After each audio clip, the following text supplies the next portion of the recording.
ఆంధ్రప్రదేశ్లో జరిగిన ఎన్నికల్లో మహిళలు, వృద్ధులు పెద్ద ఎత్తున ఓటింగ్లో పాల్గొన్నారు. దీనికి అసలు కారణం ఏంటి అనేది చూస్తే ఒక విషయం మాత్రం స్పష్టంగా అర్థమవుతోంది. అదేంటో ఈ స్టోరీలో చూద్దాం. ముందు నుంచి చంద్రబాబుపై మహిళల్లో కాస్త సానుభూతి, మద్దతు ఎక్కువ. మద్దతు ఎప్పటినుంచో ఉన్నా సానుభూతి మాత్రం ఇప్పుడు ఏర్పడింది. మహిళల ఆర్థిక సమృద్ధి కోసం అడుగులు వేసిన తొలి రాజకీయ నాయకుడు చంద్రబాబే. ఆస్తిలో వాటా ఎన్టీఆర్ కల్పించినా చంద్రబాబు అంతకు భిన్నంగా ఆలోచించి డ్వాక్రా సంఘాలకు శ్రీకారం చుట్టడం మహిళలకు ఆయనపై గౌరవాన్ని పెంచిందనే చెప్పుకోవచ్చు. డ్వాక్రా సంఘాలు రాజశేఖర్ రెడ్డి లాంటి చంద్రబాబు బద్ద శత్రువుకు కూడా నచ్చాయి. దీనితో వాటికి మరో మార్గం ఆలోచించకుండా కొనసాగించారు. ఇక ఇప్పుడు ఆంధ్రప్రదేశ్లో ఎన్నికల విషయానికి వచ్చి చూద్దాం. ఈ ఎన్నికల్లో ఓటు హక్కు వినియోగించుకున్న వాళ్ళలో వృద్ధులు, మహిళలే అధికంగా ఉన్నారు.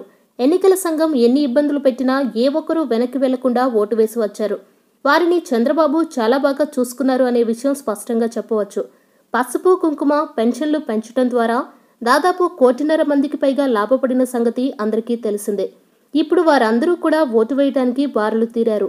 జగన్ ఏమో చంద్రబాబు మీద కసితో రాష్ట్ర ప్రజలు ఉన్నారని పదే పదే ఆరోపిస్తూ ఉన్నారు తప్ప ఆ కసి చంద్రబాబు మీద ఏర్పడడానికి సరైన కారణం మాత్రం వెల్లడించలేదు.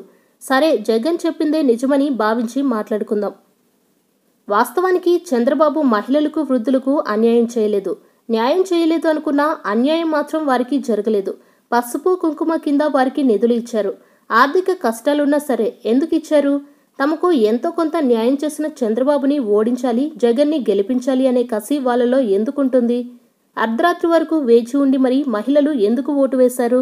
పోలింగ్ బూత్ నుంచి వెళ్లిపోయిన తర్వాత ఓటు వేయడానికి మళ్ళీ ఎందుకు వస్తారు? చంద్రబాబు మినహా ఏ నాయకుడు కూడా మీడియాలో కనబడి బూత్కి వెళ్ళాలి అని విజ్ఞప్తి చేయలేదు. జగనే తమను వెళ్లి ఓటు వేయమని పిలిచినప్పుడు ఎందుకు వెళ్లి ఆయనకు ఓటు వేస్తారు? మహిళలు, వృద్ధులు ఓటు వేయాలని ఎందుకంత తాపత్రయపడ్డారో ఫలితం వచ్చాక సమాధానం వస్తోంది.